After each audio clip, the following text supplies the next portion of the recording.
Hello সকল বন্ধুরা, কেমন আছো তোমরা সবাই? আশা করছি তোমরা অনেক ভালো আছো আর আমিও তোমাদের ভালোবাসায় অনেক ভালো আছি।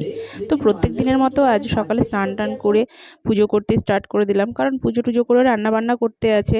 সবারই সকালবেলা অনেক কাজ থাকে, বিশেষ করে মেয়ে মানুষের তো প্রচুর কাজ থাকে। সকালের দিকে স্নান করতে হবে, পুজো করতে হবে, রান্না করতে হবে, কাপড় ধুতে হবে, বাসন মাজতে হবে, তারপরে আবার তোমার ঘর দুয়ার মুছো কাছা আছে, অনেক কিছুই কাজ থাকে। তো আমি তাড়াতাড়ি করে পুজোটা সেরে নিলাম, যে পুজোটা সেরে নিয়ে তারপরে আবার আমাকে কাপড় চোপড় মেলতে যেতে হবে। স্নান টান করে কাপড়গুলো রাখাই আছে। তো তোমরাও নিশ্চয়ই সকালে এই কাজগুলোই করো। এবার ঠাকুরের পুজো টুজো করে আমি পুরোটা ঘরে দেখাচ্ছি। এবার পুরো ঘরে দেখালেও তো হয় না, বাইরের দিকটাও দেখাতে হয়। তা বাইরের দিকে একটু চলে গেলাম, বাইরে থেকে দেখিয়ে আসলাম, দেখে টেখে এসে প্রণাম টনাম করলাম। প্রণাম করে এবার ছাদে যাই। ছাদে কাপড় মেলছি। কাপড় আজকে সেরমভাবে কাচা হয়নি আসলে, প্রত্যেক দিনের মতো আজকে কাপড় কাচিনি। আজকে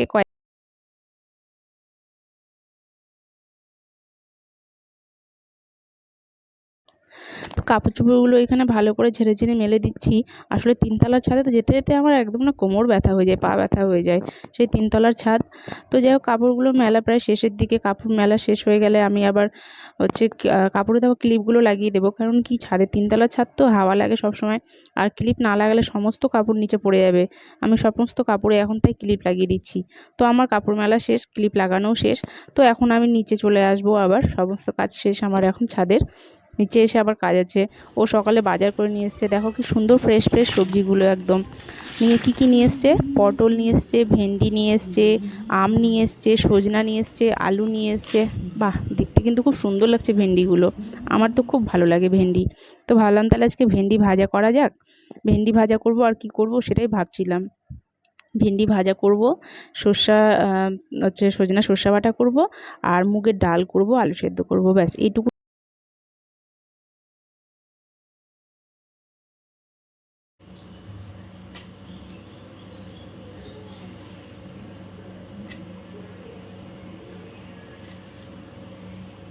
সজনা অ্যান্ড ভেন্ডিগুলো না খুব সুন্দর, একদম কচি কচি, দেখেই না খুব ভালো লাগছিল। আসলে সকালে বাজার করে নিয়ে এসেছি তো, একদম ফ্রেশ ফ্রেশ সবজিগুলো। তো এদিকে আমার সবজি কাটা শেষ। এখন আমি তাড়াতাড়ি করে গ্যাসটা ধরিয়ে দিই, কড়াই চাপিয়ে দিই, গ্যাসটা ধরিয়ে দিয়ে, কেন কি রান্না করতে অনেক দেরি হয়ে যাবে, না হলে আবার খিদে পেয়ে যাবে। তো কড়াইটা বসিয়ে দিয়ে এখন আমি কড়াইটা বসিয়ে দিলাম, কড়াইটা গরম হোক, তারপরে সেটাতে একটু তেল আর ডাল দিব। এবার আমি মুগ ডালটা হালকা করে তেলে ভেজে নেব, সাদা তেল দিয়ে। কেন কি, মুগ ডাল একটু ভাজলে পরে ভালো লাগে বেশ খেতে। তো ভালো করে যদি না ভাজো তো দেখবে কেমন একটা কাঁচা কাঁচা স্মেল বেরোয়। তো যার কারণে তোমার ডালটাকে ভালো করে একটু ভাজা করে নেব।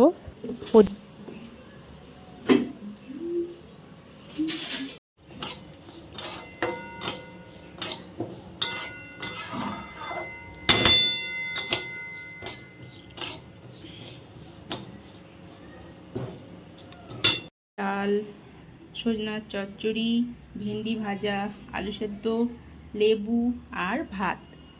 তো রান্নাবান্নার তো সমস্ত কমপ্লিট। এখন ভালো করে গ্যাসটাকে পরিষ্কার করে নিই। গ্যাসটা না মুছলে পুরো তেলতেলা হয়ে থাকে। তো ভালো করে ডলে ডলে গ্যাসটাকে একটু মুছে নিতে হবে। তো ভালো করে গ্যাসটা মুছে নেওয়ার পরে আমার এখানে কড়াইটা রাখা ছিল, বাকি সমস্ত বাসন আমি আগেই মেজে নিয়েছি।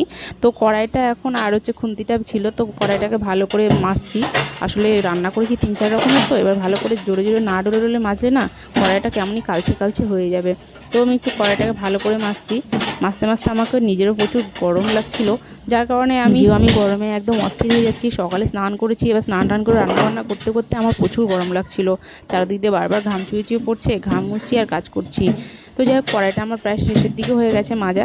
আবার কড়াইটা মাজার পরে আমাকে এবার ভালো করে ধুতে হবে ওটা, কারণ ভালো করে যদি ডুলে ডুলে না ধুই তো পুরো সাবান সাদা সাদা হয়ে লেগে থাকবে। এতটাই বাজে লাগে না, তখন খুব রাগ হয়। কড়াইটা মাজা কমপ্লিট। কল টলগুলো ভালো করে না ধুয়ে দিলে আবার কলগুলো দাগ দাগ হয়ে থাকবে। তো কড়াইটা মেজে টেজে ভালো করে ধুয়ে টুয়ে রেখে খুন্তিটাকেও ধুয়ে নিচ্ছি ভালো করে, কারণ ভালো করে না ধুলে তো হবে না। আর নিচে ওখানে ঝাঁকা রাখা ছিল, তো ওখান থেকে ধুয়ে ধুয়ে জল ঝাড়ার জন্য ওখানে রেখে দিই বাসনগুলো সমস্ত। এবার ভালো করে বেসিনটাকে মেজে নিচ্ছি। বেসিনটাকে না মাজলে পরে বেসিনটা দাগ দাগ হয়ে যায় জলের সারাক্ষণ। তো সমস্ত কাজ শেষে আমি নিজে একটু ফ্রেশ হয়ে গেলাম। সারাক্ষণ কাজ করে করে ঘামে ঘাম হয়ে গেছিলো। তো ভালো করে মুখটাকে একটু ফেস ওয়াশ দিয়ে মুখটা ফ্রেশ হয়ে গেলাম। ভালো করে মুখ টুক ধুয়ে নিলাম, ধুয়ে টুয়ে নিয়ে তারপরে আবার ঘরে যেতে হবে। অনেক কাজ করতে হলো, সকাল থেকে কাজ করতে করতে হাঁপিয়ে গেলাম প্রায়। তো আমার এখন সমস্ত কাজ শেষ। ভালো করে মুখটাকে ওয়াশ করে নিলাম। ওয়াশ করে এবার আমি ঘরে চললাম।